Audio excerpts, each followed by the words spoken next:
adofoni etifo amohwe me da mu na mase ngiri se obadaroma ho ye se de meso me ho ye ade achi bem de na de bia ne emu nsensem nsem foforo na de bia edi akoniaba nsem a emu do etifo ebentuma gibre ni nkuti nsem a eden agi ne ho me na emra. Landed property in your own name. I'll deal with that in a minute. Black Rasta, good evening. This evening I've been explaining the circumstance to him. We had a long conversation. You know, he's a good friend of mine, Black Rasta. I really respect him. And he wanted to find out what was it about. And so many people get the impression that I was asked that you are going to be granted bail. Do you have landed property? And I said, no, I don't have landed property. No, that's not what happened.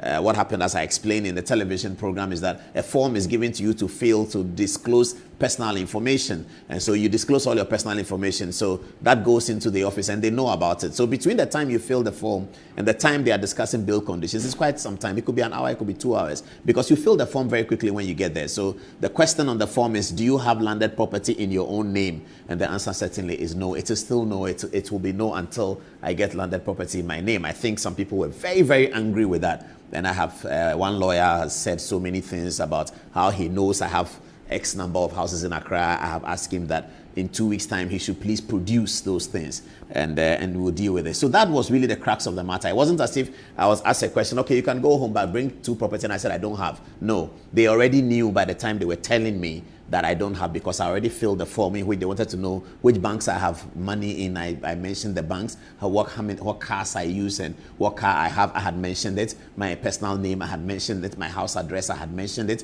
And then there was a question, do you have landed property in your name? And the answer certainly is no. It doesn't mean I don't have a place to live, but I don't have landed property written in my name that this is Paul Adom's property. And that can come about as a result of many things. And I told Bernard Avle that yesterday. Tonight, I'll show you that interview with Bernard Avle and then we can deal with it. As for the matters being discussed, we'll get there. Good evening again. Welcome. We'll get back to the story. But let me do my first story first. I'm very passionate about journalism and how journalists are treated. Last Thursday, just before I had my problems with the OSP and went into detention, I saw a police officer who threatened a journalist, a Joy FM journalist, and also whipped the guy he was interviewing. This had to be, this occurred during the brouhaha surrounding the collapse of some building that belongs to businessman McDan Shipping. And then McDan had the quarrel with the state institution, and apparently it was directed that his building be pulled down in circumstances that some people thought could have been better. But anyway, they pulled down the building. Whilst they were doing so, it attracted media attention because, of course, McDan is a local businessman. He's a seasoned businessman. He's been around for a long time. And McDan has been very vocal. In fact, this week, he won the Entrepreneur of the Year or something like that. And he has many, many sides to himself. And he's cross-branded with salt, with shipping, and all of that. So McDan is quite well known within the media fraternity. So when news broke that McDan's buildings were being collapsed as a result of some ownership challenges of the land with the state institution, media went there. And then when Joy FM went there to speak about it, this happened. Have a look. Is it Thursday or some? It was Tuesday. I'm a pressman. Yes. What are you doing here? He's an eyewitness. What are you doing? Oh! What's happening? What's happening?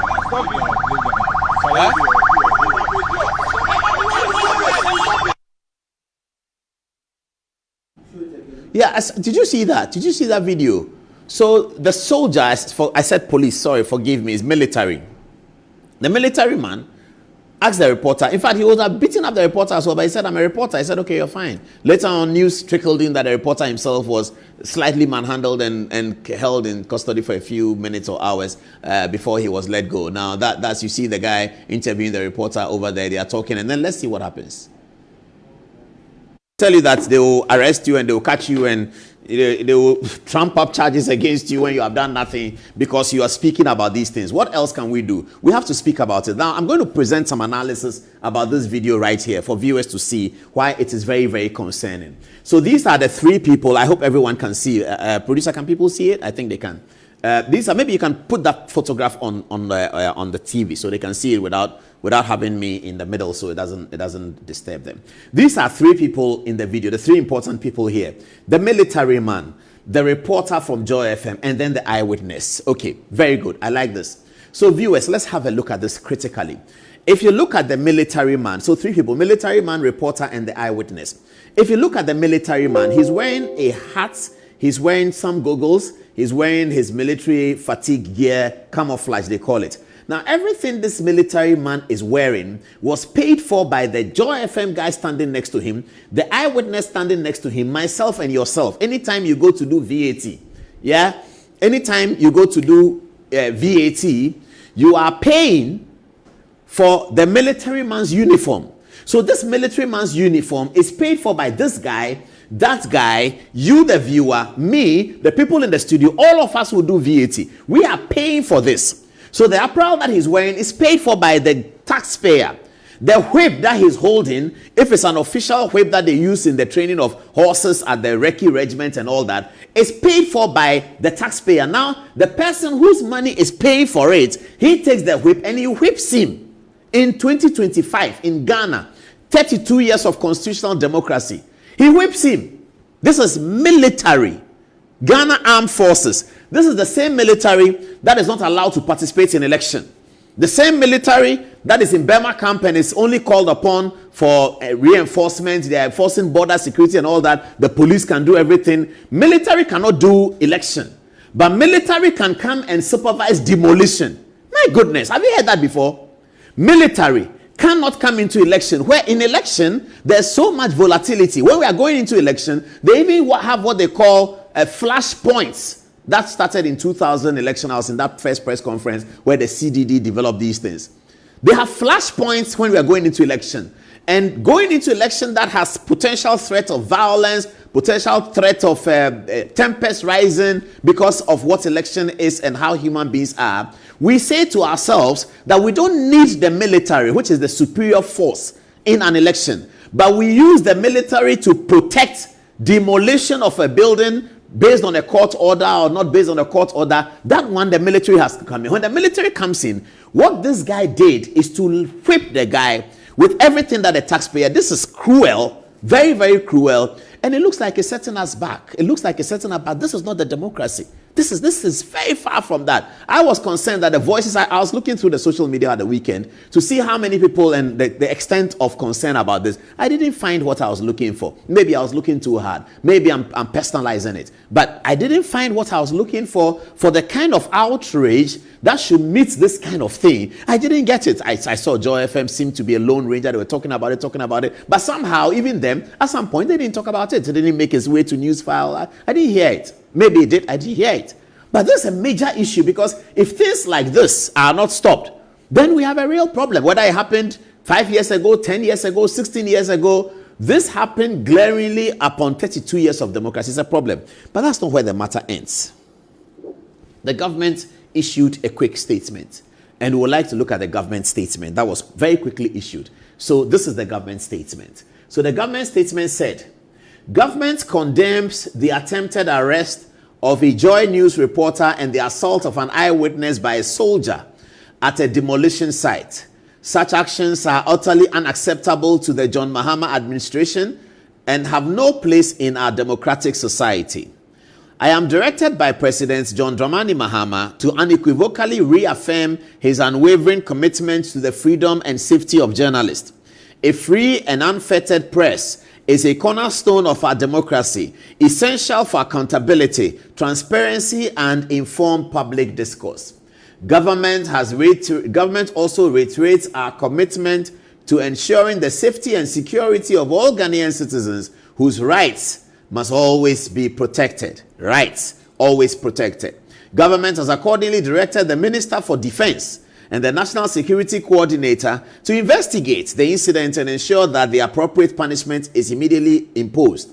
Appropriate disciplinary and punitive measures must be applied without delay to ensure accountability and prevent future occurrence. And the statement is signed by government spokesperson Felix Kwakye Ofosu.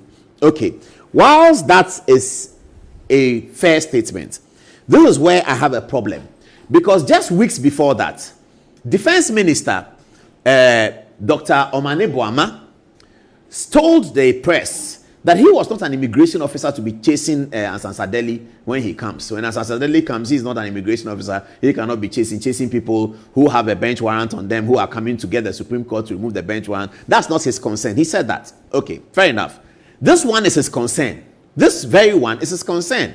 And we haven't heard from him. In spite of the government statements where he's been apparently directed, we haven't heard from him. When it was about Ansan Sadeli, he spoke in the accountability series and spoke. Now, let me tell you what is also concerning about this government statement. And Felix Kwakye Ofosu's photograph is here for that purpose. That's Omane Boama talking about. Take it off. Let's come back to the studio. He was smiling gleefully and saying, I'm not an immigration officer. Today, your soldiers are beating people up. They are beating people up, and all the government can tell us is a statement that was issued. Let's get to the government statement again. Now, I've been looking at all such events in especially the United Kingdom and looked at the way the statements are written. Okay. What would have been satisfactory for the government statement is that when military people go on these exercises, the bosses know who is where. So they may have gone as one platoon, as we learned, which is 30 men and one officer. Or they must have gone at 2 platoons, which will be 60 men. 60 will be too much for this. Or they may have gone as one section, which is 1/3 of a platoon, which is led by, I think, a sergeant or something like that. So in the statements I've seen written, the government usually comes out to say that government has taken notice of this video, blah, blah, blah. The officer in charge is Sergeant so and so. The officer in the video, they name him. If you look at, go to BBC and see, they name them all the time. They name the rogue actors. They name them. And that brings some satisfaction to the general public. That the office, because they actually know the name of the officer in charge. This statement here that President Mahama has directed the investigation upon the Minister of Defense and the National Security, it's okay, but it could have been better. Because they know who did it. Everyone knows. You remember the famous Colonel Ajeman in the Caleb Kuda of City TV case. When Caleb Kuda was found himself at National Security Council, and as a journalist, he tried to video a few things, and it was thought that he had been filming where he shouldn't be filming and all of that. Some Colonel Ajeman's name popped up within the investigations very quickly. Now here, the government should be telling us that the officer in charge is this person, officer so and so, sergeant so and so, corporal so and so. He enlisted in the Ghana Armed Forces in 2001 or 2014. He was posted to the Recce Regiment so and so. He currently works on secondments with the National Security. The President and the Minister for Defense have directed the military processes to occur. And the minister has asked the military processes to be quickened because there's video evidence so that the punishment can be meted out to him. Government would assure us, therefore, in the statement that whatever punishment that is due such an individual will be clearly meted out to him because President Mahama does not condone these kinds of things. Coming to give us a statement which appears vague, says that the government condemns the attempt arrest of a Joy News reporter and the assault of... It's like you come to my house, and sometimes I have macho men with me, and then there's a problem and one of the macho men knocks somebody down, and the macho men are in my house. I have control over them, and then I come and say that I unreservedly condemn the action of that macho man I just have to ask the macho man boss and say, who did it? And they will say that, oh, it's a Kobna Mensah who did it. Then I have to come and say that we have identified the person who is Kobna Mensah. He's so and so and so and so. He's that. That's what should happen. What about the victim?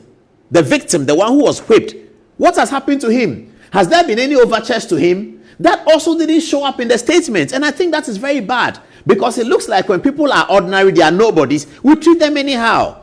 If the whip had whipped somebody who is significant, somebody who is important, somebody is a member of parliament, somebody who, if he had touched the journalist or something, there would have been overtures. Felix Kwakye Ofosu would have gone to pay a visit to him. What is happening to that victim? The victim who was just walking around and volunteered information to Joy FM, whipped, brutally beaten on the floor. No, the government statement didn't say that it has been directed that the victim has been identified and he has been taken to a medical facility so that the injuries that he occurred have been looked at and blah, blah, blah, blah, blah, blah, blah. Nobody has said anything about it. So the victim is okay, he's good, the beating him is fine. I mean, how do we manage a country like that? Is it because of politics? Is that how we manage a country? The guy was whipped. He was beaten on the floor. Government statement said the guy will be disciplined. They don't tell us who he is. What about the victim? The victim, what happens to him? He's a nobody. He has no father. His father is not significant. His mother is not significant. His father is not a leading member of the MPP. His mother is not a leading member of the NDC. His mother is not a member of parliament. His father is not a member of parliament. So they beat him with a military whip. They kick him on the ground. Government issues a statement. We all go to bed as if he's not Ghanaian. What kind of Ghana are we building? Have a look at the video again. Have a look at the video. Have a look at the video. It was Tuesday. I'm a pressman.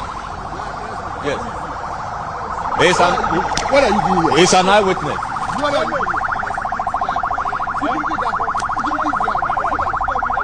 Oh! What are you doing here? He's an eyewitness. What's happening? What are you doing here? He's an eyewitness. What's happening? What are you doing here? He's an eyewitness. What's happening? He's an eyewitness. They don't even know his name. I don't even think Joy FM asked him his name. He has Ghana card. What are we doing about the victim? This is where the Minister for Defense should come in. Dr. Mane Boama, I'm calling on you. You're a Christian. You're a Catholic priest. Do you think it is good for a Ghanaian to be whipped like that and booted on the ground, and the government statement just says that the military man will be disciplined? Dr. Mane Boama, is it fair? Is it fair? And Nitiwo used to be Minister of Defense. Now you are Minister of Defense. Is it fair that the victim, nobody talks about it? Even those of us journalists comment, nobody talks about the victim. Because you look at the guy and you look at him and you think that he looks very ordinary. But God doesn't like that. The most vulnerable people in society are the people who deserve the biggest protection. That's why those societies are better than ours. That's why England is better than ours. That's why the Americans are mostly better. You saw when George Floyd, the matter happened, the focus was on the victim. The punishment is important, but the victim, what happens to the victim? You saw President Joe Biden go to the home of the victim, to the children, kneel down and beg them. This guy is Ghanaian. Even if he's not Ghanaian, he lives in Ghana and works in Ghana. He deserves the best of treatment. Something happened, it may be an accident, whatever, he was whipped. But how do we recompense that person? Government has hospital facilities. Who is thinking about, has he been to hospital to look at it? Is that how we work in Ghana? Is this what we are doing in Ghana these days? And when you go and talk about it, you will see, if they won't arrest you, they will ask OPP to come and arrest you. They will tell OPP, go and catch him. He's talking too much. He's a foolish boy. Who does he think he is? Because you are saying these things. Now, how can you look at these things as a journalist and not say anything about it? And when you say these things consistently, they will come and catch you. So that nobody talks. Nobody should talk. Mane Boama, Christian, Catholic priest, saw somebody being whipped, booted on the ground. Government issues a statement. He doesn't even say anything on his Facebook page. He doesn't come to the Facebook and say that, I saw the video, I'm completely overwhelmed. This should never happen in the Ghana Armed Forces. I associate myself with a statement signed by Felix Kwakye Ofosu, and I have sent my soldiers to go and look for the victim. He didn't say that. Today is what, Tuesday? This was Thursday. We have still not heard anything about the person who carried a whip and whipped the guy. The whip, paid for by the taxpayer. His military apparel, paid for by the taxpayer. His hat, paid for by the taxpayer. Everything is wearing, paid for by the taxpayer. That little boy that he caned, before then he had to go and buy something and paid VAT. He has contributed to the apparel that the military is wearing. But here we are, whipping them, beating them, and pushing them away because he came to watch. He happened to be there when McDonald's building was collapsing. He's not a staff of McDonald's. He's not a supporter of McDonald's. He's not against what government was doing. He doesn't even know anything about it. He doesn't know whether there is court order. All of those things don't form part of his daily context. He's just earning a livelihood. He's earning his livelihood. That's all he's doing. And then you take a cane and go and whip him, beat him up, put him on the ground. Show the video for the last time and let's see what viewers are thinking. Show the video for the last time. What are you doing? He's an eyewitness. What are people saying?